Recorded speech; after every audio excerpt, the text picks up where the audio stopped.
It's always a mystery sometimes with OBS. So, all right, let's go live. And as we're live. We're live. Nice. Hello, hello. Good morning, good evening, good afternoon, everybody. Welcome to the zkSync weekly rollup. Happy Friday, It's everyone. always a mystery sometimes with OBS. So, all right, Yeah. let's go live. Ooh, sorry, I had the YouTube page Okay. open at the time. I was like, I'm hearing twice the same thing. Happy Friday, everyone. Welcome to the zkSync weekly rollup. It's always great to be here with you. We have some people already saying hi. Hello, everyone. Today, we're lucky to have Ankur with us, CFO at Matter Labs. I think with our Hey first, guys, we're gonna start. We start our small chat and small conversation with Ankur. Welcome, Ankur. thanks for having me, guys. So exciting to be here with the community. Thank you. I'm sure they very excited as well. If you have any questions during the conversation with Ankur, or you want to ask specific question, just feel free to drop them in the comments on the YouTube live stream. We can keep on monitoring there. Also, you can write on Discord, and we can keep an eye there as well. Ankur, welcome to the zkSync weekly rollup. We tried 2 weeks ago to make that happen, but for unforeseen event, we couldn't make it. We're happy to have you this week. Thank you very much for that opportunity. I wanted Of to ask course. you a few questions about your background, about your position at Matter Labs as CFO, to tell about your background to the community. So my first question I had for you was, could you introduce yourself to the community, give a little bit information about your past experience, and how did you end up as at Matter Labs as a Chief Financial Officer? Wow, yeah, where to begin? And again, apologies for not being able to join you guys a couple of weeks ago. As you guys know, we've just closed our Series C round, big announcement that week. And I had a flood of questions and meetings with investors and banks, and I just couldn't make it happen. So apologies for that to you guys and the community, but I'm excited to be here today. No And worries, you're here yeah, now. so yeah, my journey, it really began in Cornell when I was finishing up my MBA. I was there for my 2-year MBA program, and during the last semester, you usually take some courses just to finish up your credits. I decided, because I came from a computer science engineering background, I decided I'm going to take disruptive technologies, which was being offered during that time. And I remember the first day in the course, the professor walked in. He goes, Bitcoin.org on the board. And then he tells everybody to install that software on our computers. And then through the next 3 months, wanted us to basically mine Bitcoins on our laptops. And this was, back in 2010. So I kind of got introduced through that course. And then in 3 months, I think, I kind of mined maybe like close to 30 Bitcoins at the time on my old HP laptop. And then fast forward to my career in Wall Street. I was working at American Express, downtown Manhattan, and this is like now 2013. And somebody from that class called me up, and he goes, "Hey, Ankur, have you been following what Bitcoin's doing?" I said, "I don't know." And then he says, "Go online and check the price of Bitcoin." So I do that, and I see it's now at $1,000. And then he asks me, "Do you have the laptop that we used to mine the Bitcoins back at Cornell?" I said, "No, that was an old HP laptop. The hard disk crashed, and I threw it away, because I already had two laptops by then, one from American Express where I was working, and a new one that I purchased." So that was sort of my beginning, going down that rabbit hole, because as a computer science engineer, having been exposed to that technology that early, and then not realizing that I should have at least taken that hard disk out, or used, a USB drive or something to basically take the private keys off of it, was stupid, right? And I let it crash, and then I did not even try to keep the hard disk so I could salvage it later. So that was a really big moment, a pivot in my life where I realized I was a computer science engineer. I was at Cornell exposed to this technology and I still missed it. I still did not understand the actual blockchain technology and how it works. So I started really focusing on that. And then that took me to, a course at MIT, which was focused on blockchain and e-commerce. I did that course in 2016. And meantime, while I was working at American Express, then I was working at Citigroup, again in New York City. I was also doing these meetups with a lot of these little groups that have formed through that course that I did online at MIT, and then through people in my network. And I realized there was a genuine interest to learn more about what this technology is. So I was doing these meetups in hole in the wall, places in New York City. And then my wife and I decided we had had enough of the city. And also personally, I wanted to move to the West Coast where the development of blockchain technologies and e-commerce was happening much more rapidly. So we moved to LA, and in LA, I started running some blockchain meetup groups in Silicon Beach. And I was also, doing the same thing in San Francisco. And that's when Kraken reached out to me in 2019, summer of 2019. And Kraken said, hey, looks like you're really involved in the space. You have some good background in finance, but also in technology. Would you like to come help us, join the finance team? So Kaiser, who was the CFO at the time, he's now the SVP and CFO at Binance.com. He hired me as the first hire on the finance team back in 2019. It was still a bear market, right? The pandemic hadn't hit. Pandemic came right after that in March 2020. It was a pretty scary time, and then the entire bull run started right as the halving happened.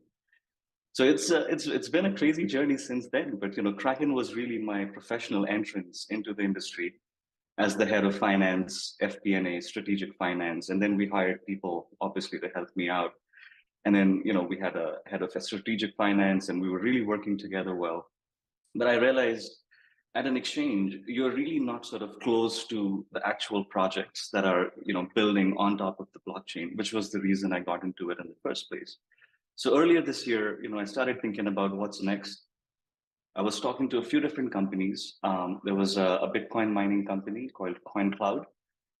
There was the company called Drive Digital, which is the digital assets arm of Drive Wealth, which provides equity solutions to a lot of startups and other traditional companies. And then there was a blockchain gaming company called Pocketful of Quarters. All three were, fantastic companies. I spoke with the team there. I interviewed for the CFO position. I was fortunate enough to get those CFO offers, but it still did not feel like I was doing what I really wanted to do. So I walked away from those offers very humbly. And Matter Labs reached out to me just a few months ago, and I was following the zero knowledge proof development. I knew about it. I genuinely understood sort of the technology behind scaling the Ethereum blockchain. And Matter Labs was something I had been looking at even when I was at Kraken. So it just seems like this amazing ethos, amazing ecosystem. And then I started talking to the team here. I spoke with Steve Newcomb, our chief product officer. I spoke with Alex, our CEO. I spoke with Zoe, our COO, and I just felt like this was the right place to be. So I jumped on board. That was Wow. amazing. Wow, what a journey. Starting from losing custody or losing your Bitcoin to Matter Lives. That's impressive. And what I like about your background is that not only you, well, you have a very strong background in finance, but you're also the core computer scientist. You're someone that is able to bridge these two worlds, understand and you come also you have seen Wall Street, traditional finance, so you have such a broad background that allows you to bring all these words from computer science to finance, and then Matter Labs and decentralized finance. That is a right fascinating journey. Yeah, that's right. I mean, I honestly believe a lot of my network now, a lot of my friends and colleagues in the beginning, when they saw me doing these things, taking the course at MIT, moving to the West Coast, they were skeptical, obviously. They were like, you're basically betting everything on this industry. And you guys remember when the 2017 ICO crash happened. I was part of that. I was part of the Mt. Gox collapse. I was, one of the account holders on Mt. Gox in 2013. So it was a journey of a lot of hardships, to be honest. Every time that I tried to get into it more, I sort of felt like I was taking more setbacks. You know, Mt. Gox was 2013 because, as I said, when I realized I had lost my bitcoins on my computer, I started purchasing bitcoins on Mt. Gox. Luckily, I didn't have that much money at the time to buy too much Bitcoin, so I didn't lose. I didn't lose that much. I took it out before the collapse happened. But I don't know if you guys know the story, but Kraken, Jesse Powell, the reason Kraken started was because of the Mt. Gox collapse. So when back then, Mark Karpeles, who was the guy who was running the exchange, he had some issues with the exchange, obviously, when this hack happened. And the team over there, including Roger Ver, they actually reached out to Jesse and asked him to come down and help. So he flew over to Hong Kong and they sat there for a few days to try to figure out what was going on. And then Jesse said, look, I truly believe if Mt. Gox collapses and we don't have a way out for our customers here, it's basically going to be a really bad thing for the industry, because that was the only single exchange at the time and people would have lost a whole amount of trust. So he started Kraken to help out those customers that were impacted by Mt. Gox collapse. And even today, Kraken is actually paying out as a custodian to those customers. So from the trustee to the customers, Kraken is the intermediary now. So I had been following Jesse on Twitter and other things, and I saw his stance on not operating in New York because New York started the bit license, and Jesse was very against those kinds of policies and very libertarian. And I think the whole ecosystem around crypto has evolved a lot, especially now with the things that have been happening in the market, with the FTX collapse and Sam Bankman-Fried saying the things he's saying.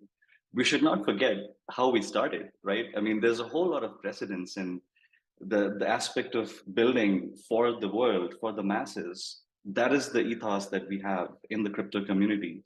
And Matter Labs and zkSync, as you guys know, our mission is to drive the mass adoption of crypto forward. So really focusing on the technology and the right things instead of focusing on a few people who might have entered this space because of greed, because of ego, because of gaining power.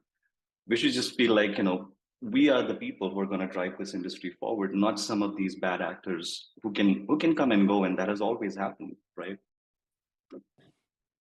Yeah, absolutely.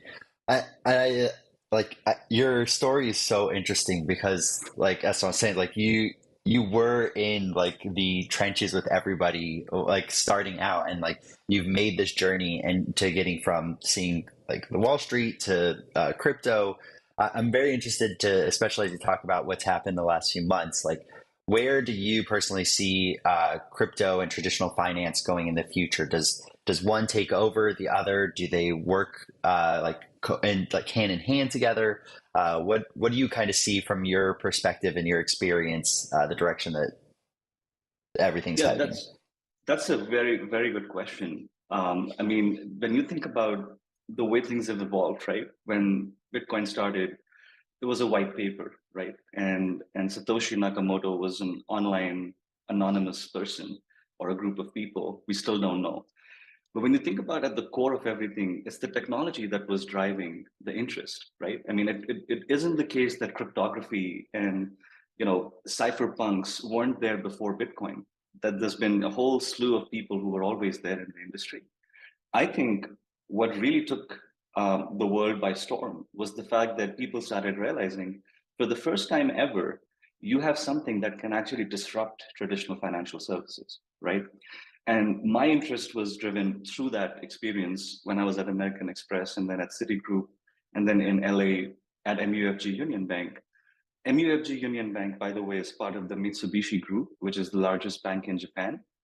And when I joined Mitsubishi, I was actually part of their US team in LA. But what I realized was in Japan, they were already building a blockchain internally, and they were going to launch their own token. So remember, some of these banks, some of these traditional financial services companies were actually pretty much involved from the beginning. They were always there. They saw the potential, they wanted to get involved. But here's the difference, right? What happens is in traditional services, you have a lot of regulatory and compliance requirements. And in order to navigate those, for a traditional bank, it's exponentially harder than it is for a new startup to come up and have a base office set up outside of the US and be able to start providing services to the world, starting outside of the US and then enter the US later, as you saw with Binance.us, FTX.us, Bitstamp.us. But Kraken, for example, was a native US based company. They had operated and established in the US from the beginning. So when you ask the question of what's going to happen, I think what's going to happen is you will see a lot of these native players who are strong at what they do and who really believe in pushing the industry forward. They're going to establish bases in the US. And that's how the true competition begins, right? When you follow that path of being fully compliant, fully regulated, and you actually operate the technology behind it really well, people will recognize that. Banks will start using those technologies as well because they can't build these things in-house. We've already seen that, right? With the fintech revolution, Chase app, Citigroup changed their app. I was at Citi when they were closing down all of their branches in the East Coast. And so I realized very quickly, banks just move so slowly, it's impossible. They tried building an incubator in-house. They tried to build these sort of like startup environment, that's culture where people would walk in flip-flops and t-shirts. That's not what drives the innovation, right? What drives the innovation forward is the actual technology. And if you're borrowing that technology, it's much easier to build on top of it. So when you think about, the players in the industry, Chainlink Labs, Aave, all of these players, they've all tried to kind of push forward the idea that you can do some of these things that the traditional banks and financial services companies do, such as lending, such as providing credit, such as providing options for earning yield, much more easily on a decentralized network. And so I foresee that the industry that exists today will exist in its shape and form. You will start to see some of these ancillary services start to come down in terms of scope and reach. And you'll see those services starting to build on top of the decentralized blockchain networks. So then there's going to be synergies. And that's what we really want. What we really want them to understand is you don't have to build everything on your own. There's this technology now that can allow you to tap into the potential, and you can reach many more people just by using those technologies. So I feel like there is going to be a world where we'll be working together, but they'll do what they are good at, what they've always been good at, which is operating, within that core product net, core set of products. And we will actually build the technologies that they have not been able to build yet, and they'll start using those. And that's when the mass adoption happens.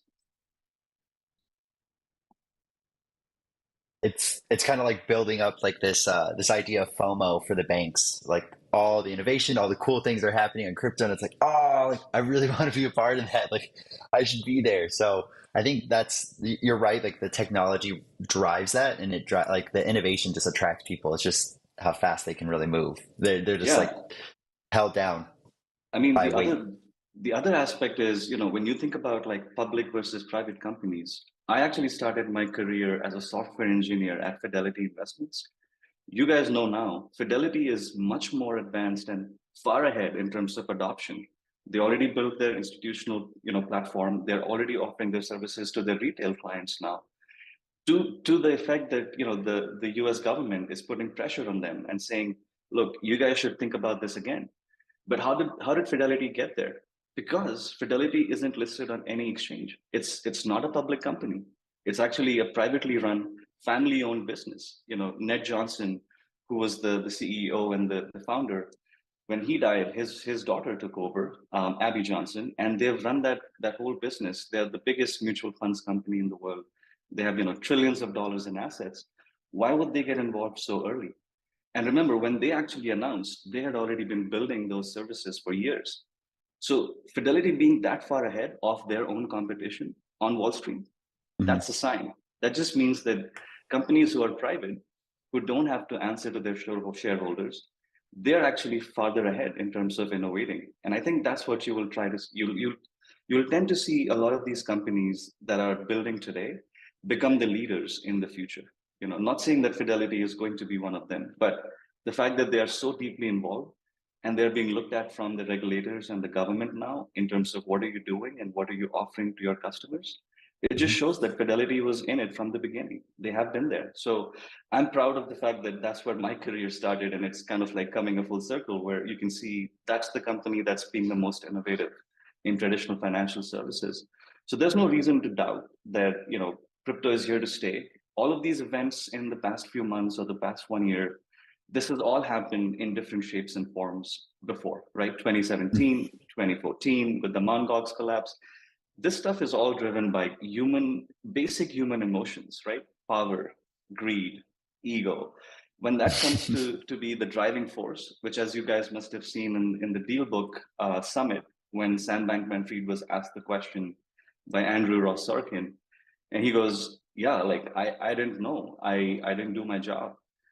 But then you have to ask the question that what were you doing there, right? Like, was it just a party in Bahamas? Because when you think about it, FTX's app and their platform actually had something. They did build a product which was being used by millions of customers. Why else would have customers park their funds on it? Mhm. So, you build something and then you become so proud of it, or you become so, power hungry that you start going to, CFTC, and you start asking them to regulate based on your wishes and needs. And you start putting that money that you should not be touching into things that, you feel like you can apply pressure to the government. You can actually lobby some of these politicians. And Mhm. so that's been the story. That's the age-old story. That's how the 2008 financial crisis happened. And we would not have seen the last of it. We'll see many more such situations come up. But have you guys noticed? This is something that I was thinking about the other day. Every time Bitcoin goes through this bull run, or crypto in general goes through this bull run cycle, none of these things come up, right? None of these issues come up. Everybody is happy, everything is great. And then as soon as the markets start coming down, all of these little things start coming up. And Mhm. like, do you really feel like Binance announcing that they'll sell the FTT tokens back, last year would not have driven something like this? That's speculation, right? You may want to believe that it wouldn't have happened, but it still could have happened. So I honestly think that, it's good that these things happen during bear markets, Mhm. because companies like us, like Matter Labs, we're focused on building. We were building through the bull run. We'll continue building through the bear market, and when the next bull run happens, we'll be in a much better position. Exactly. I think it sometimes a little bit corny, but I hear the term like it's a build market, not a bear market. And I really like seeing that from 2018, like that when you live through that, you like really believe in that of like it's not fun financially for everybody, but I really think this like boils down and shows like the true players and it brings out that innovation of making people like focus in on the technology instead of like, oh, I can just put a smart contract out there and then I'll have 3 million TVL overnight. Like it's cool to see like the focus during a bear market. Yeah, and the other thing that I've learned from this whole experience is every time this happens, right? The fact that this is happening, people kind of believe that this happens more in the crypto industry. That's also not true, right? Because this happens on Wall Street all the time. I was there, I've seen it happen. You guys have seen how many fines have been applied to, Deutsche Bank, Wells Fargo, like all of these big banks go through the same set of problems. The only difference is because they are fully regulated, because they are behind all of these walled gardens, generally the common man doesn't see what's going on. And that's by design, right? That's why regulation exists. That's why compliance exists. Anything that's going on inside will remain inside.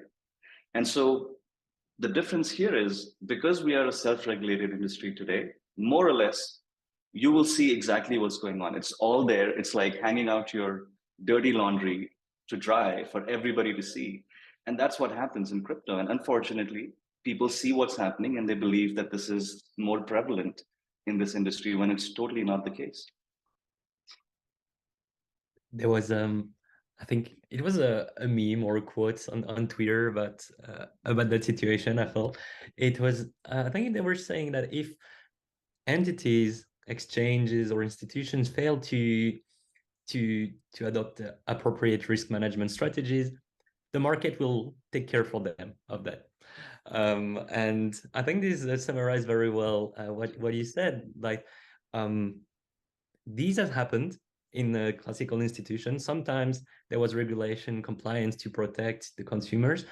But in crypto, we are mostly self-regulated. There is very little of that, and indeed the market can be brutal for people that fail to to put the safeguards such as FTX. I mean, I think not only failing to do proper risk management, also perhaps willingly yeah, failing to do so, or willingly committing fraud. I don't know. Here it's only speculation. We will have to wait a bit how the story unfolds. But yeah, we are subject to the market forces at I'd say at a stronger with stronger strength. And I think the other, like the one last thing I will add on this note, and then we can move on to another topic. But one thing I will say is there is something to do with experience, right? Like I'm not an ageist person, but when you think about all of these things that have happened, I was part of like a Telegram group or a Discord group, a couple of years ago, and this guy was, when BitMEX was just taking off and everybody was trying to do margin trading on BitMEX, this guy was posting results of like 1,000%, 1,200% returns, and then actual people in the group, which I knew some of those people who were in high positions, doctors, engineers, finance professionals, even at companies that are fintech. They were sending this person this money in Bitcoin, so they were transferring Bitcoins to this guy, and he was running this fund. But these are all people like us. Like there are people who've saved their money over their lifetimes, and they have a lot of interest in crypto, and they're sending something online to an anonymous person who has like a name on it, and they believe that they're going to be able to make these kinds of returns, and this person is doing that out of the goodness of his heart. I mean, yes, of course he's earning fees and all of those things, but setting up a fund online, having no paperwork behind it, having no sort of signs, signatures on who is sending what, how does that make sense, right? And yet people fell for it. And actually this was a big case later on, where the US Southern District of New York, SDNY, they actually prosecuted this case along with IRS. They finally caught this guy in Long Island, and guess what? He was a 26-year-old kid, 26, and he dropped out of NYU to start this thing in crypto, and his entire operation was a Ponzi scheme, taking money from people, and then when the payout time came along, when somebody requested a payout, he would basically take those funds and pay them, and people then would talk with each other, and they would say, oh yeah, I actually did get like 100% return on my investment, I got some of those back.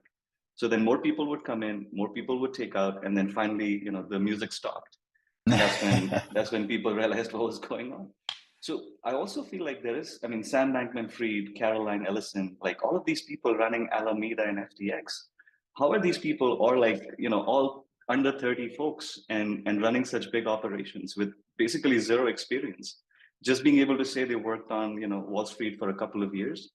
So I do think this industry allows and welcomes more people, right? And that's not the case with traditional financial services. You have to go and you have to study and you have to get your license and you have to prove that you can actually do trading.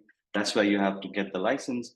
And then you go through like years and years of proving yourself, right? Late nights, running around, giving coffee to your boss. Like all of that is part of like building a conscience, building a personality, building a way to look at things and say, good things don't come easy. You have to work for it.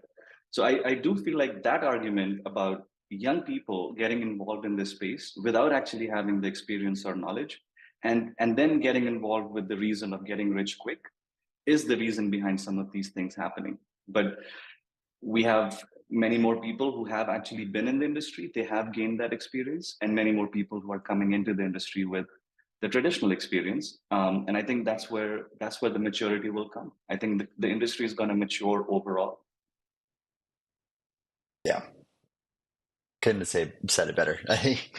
And so I would love to keep going on that conversation. We do have a time limit on Yes. Zoom. But we have two great questions in our chat. So we have about 6 minutes. Feel free to take your time on the answers. It'll just cut. So Sure. if anybody is on, We'll just say our goodbyes now. It's And great to by see the way, everybody. if you guys need to cover anything else, I can drop off too, and you guys No, can no, no. use the last few This minutes. is this is way cooler. This is way more fun. Yeah. We can So, cover the other stuff later. I'm just glad to be talking to the community. I've been hearing Yeah. so many things. Good. Uh, so Demacia, for one of our community mods, asked in the chat and is really excited to have you join the team. He said, "Don't you think if the crypto market gets regulated, we'll have just another SP and or SP and 500, but in crypto?" And then follow up. Then what is the added value except for technology?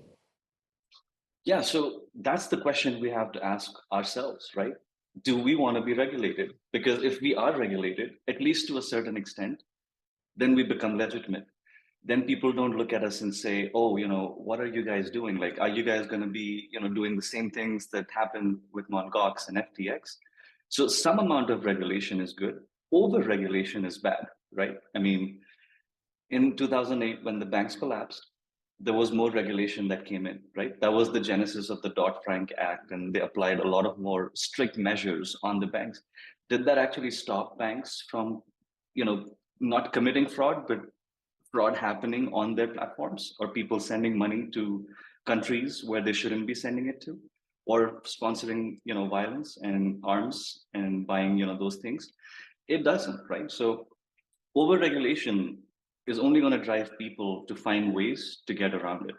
So I do think some amount of regulation is good, but that doesn't take away from what we're building, right? I mean, at the core of the technology is the ethos. The people on the Ethereum ecosystem, they know that this is going to be the future of crypto. They know why we're building. We are building because we're trying to create that new city, right? Like this whole zkSync ecosystem for me is like building that virtual city where like we'll have all of these different ecosystem players come in and build on top of it.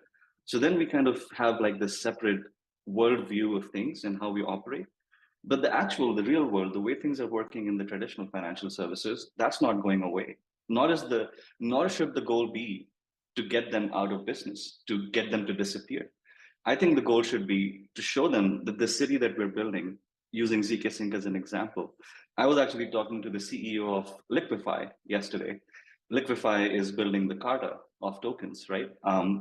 They have already implemented on zkSync. So in our conversation, this is what I realized. I realized, you have more companies like Liquify build in this city that we have created, and now suddenly you realize everything can happen within that city. You don't need a lot of these traditional systems. And that's okay, as long as the traditional systems don't try to block us from doing that. So some amount of regulation will actually help us not be blocked or not be seen as adversaries where they try to sabotage what we're building. But they'll then see us growing and they'll realize, maybe we should have done this before and we didn't. So that's okay. They can join us. They can plug into that city and get what they need from us. But we're going to be showing them a proof of what it could look like. Awesome. Perfect. Okay, we've got about 3 minutes left. We have Sorios, who makes just a quick shout out, makes really cool little robot videos. Put one out recently. I didn't get to comment on Twitter, but thank you for all that you do for us, Sorios. It's really cool. Their question is, Encore, do you feel that you have a huge competitive advantage, and would you be happy if worthy competitors appear in the near future, or are you far ahead? I think we have a competitive advantage as far as the zkSync technology, right? I mean, the goal that Alex and Steve have right now is to basically get to that point where we are competing with the big players.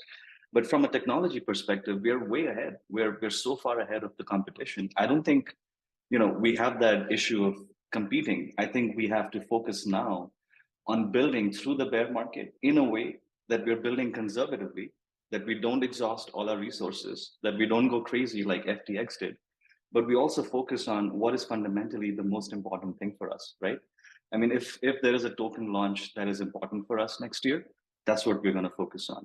But we have to always know what is that going to drive, right? Just because Polygon has a token, just because some of these other competitors have it, that shouldn't be the only reason. There should be a reason behind driving our ecosystem forward, providing them the platform they need. And I think that's my focus right now as the CFO, is to find out ways that make most sense for us, but also thinking in the future of what could that regulation and compliance standards look like, right? And not build in a way that we are rushing to get somewhere. And now we have these issues we didn't think about. So yeah, I think we have a competitive advantage for sure. Thank you. I think we have about 1 minute left before the Zoom shuts down. I wanted to take that last minute to thank you. Thank you very much for answering all these questions. That has been fascinating for us, and I hope the community also enjoyed. From the messages that I see here on YouTube as well, they find your background very interesting and your insights very insightful and about the market and crypto. So before we cut, I just want to say thank you very much, Ankur, for being here, for answering the question from us in the community. Thank To you. the community, happy weekend. Thank you very much for tuning in for that zkSync weekly rollup. It's most likely going to cut in the next few seconds, but again, thank you everyone for joining this call, and we're looking forward to seeing you all next week. Thank you for having me, guys. It's an awesome opportunity. Happy to come back again. Thank you very much, Encore. Take care. Bye. Bye, y'all. And we're probably going to lose it. So everybody have a great Friday. Happy Friday, everyone.